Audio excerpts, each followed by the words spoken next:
ശബരിമലയിൽ ലഭിച്ച സ്വർണം വെള്ളി ആഭരണങ്ങളുടെ കണക്കെടുപ്പ് ഇന്ന് നടക്കും.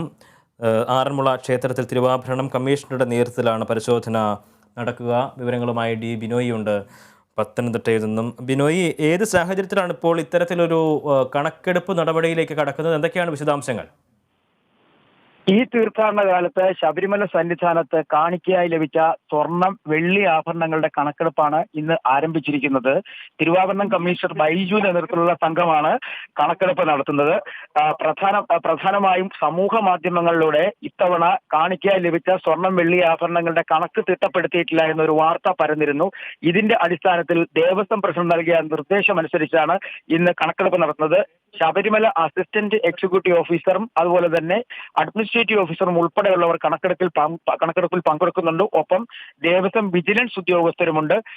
അതായത് നേരത്തെ സമൂഹ മാധ്യമങ്ങൾ പ്രചരിച്ചത് 5000 പവനിലധികം സ്വർണം ഇത്തവണ കാണിക്കയായി ലഭിച്ചു എന്നുള്ളതാണ്. എന്നാൽ അതല്ല, അത്രയും ലഭിച്ചിട്ടില്ല എന്നാണ് ദേവസ്വം ബോർഡിന്റെ വാദം. അത് വ്യക്തമാക്കുന്നതിന് വേണ്ടിയാണ് ഇന്ന് ആറന്മുളയിലെ സ്ട്രോങ് റൂമിൽ കണക്കെടുപ്പ് നടക്കുന്നത്.